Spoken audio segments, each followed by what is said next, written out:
I had someone ask a question on a video about how I breed snails to feed to my Amazon puffers. And I thought I'd just make a video talking about what I've learned about snails in general, and how I have used that to breed them for food. So this is a Neolaprologus multifasciatus tank. This is a species only tank. These guys are awesome. And this was one of my earliest experiences with snails. When I first saw them in here, I was rather annoyed, as I did not want them in this tank. And so I began kind of a war against them, and I slowly began picking them out. Every day I'd just come down here and try to manually weed them out of the tank. And I realized that very quickly that was a losing battle, because you'll never be able to manually remove them. So I kind of gave up on that, but at the same time, I also kind of realized that the snails were sort of a barometer for how much I was feeding the tank. When I was overfeeding the tank, there was more snails. When I was feeding the tank the right amount, I noticed that the snails would kind of die back. The fish would eat the food before it hit the bottom of the tank, and then the snails wouldn't have enough to eat. And so I just started controlling how much I fed the tank. And after a while, the snails never fully went away. There's always something in here for them to eat, algae or whatnot. But they died back enough to where they didn't really bother me anymore. If you want to 100% get rid of snails, the only options I have found, the only option really at all, I think there's some treatments and medications that I'm not willing to put in a tank. But really the only option I've found is just to get a fish that eats them. So let me show you a few that I have found that do eat the snails. This is called a Thoracochromis barashi, or a bloodthroat cichlid. It is from a lake called Lake Foix in Africa. It's a very small lake and very rare cichlid. But these guys, and I'm looking at the big guy in the back with the red throat. He's kind of a little colored down right now, but when he's colored up, he's pretty incredible. So he's not bad right now, but he's fun to look at with the blue lips. These guys will devour pretty much everything you put in their tank. They will sometimes eat other fish, but generally they seem to be able to keep them in this tank okay.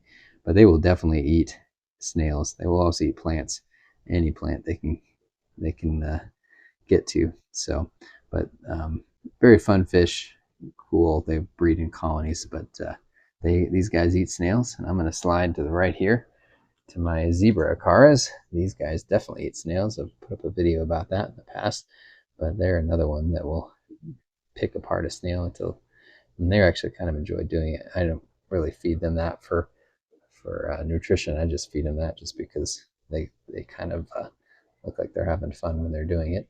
And let's see what else.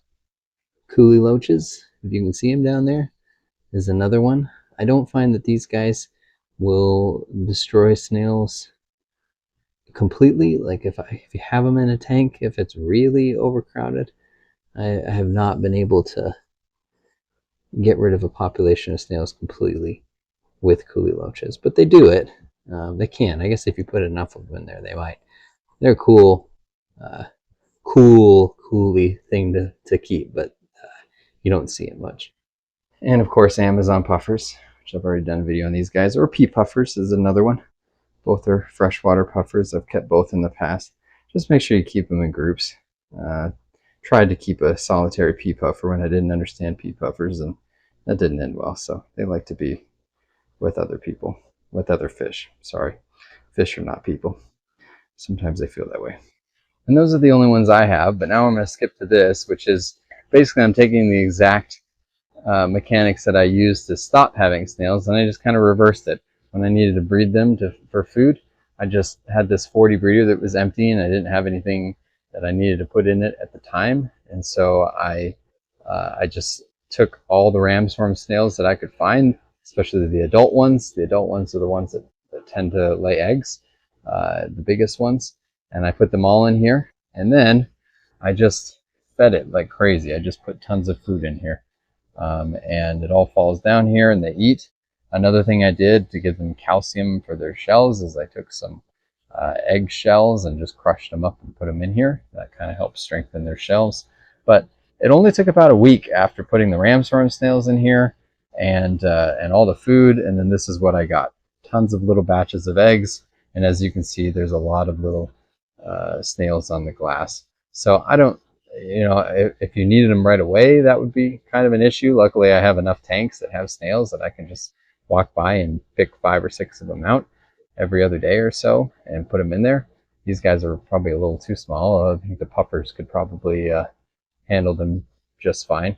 But within a week, I had lots of these little baby snails climbing around on the glass. So it was enough to be able to sustain them. And honestly, I don't want to keep this tank like this forever because I'd like to use it for breeding purposes or putting something else in it.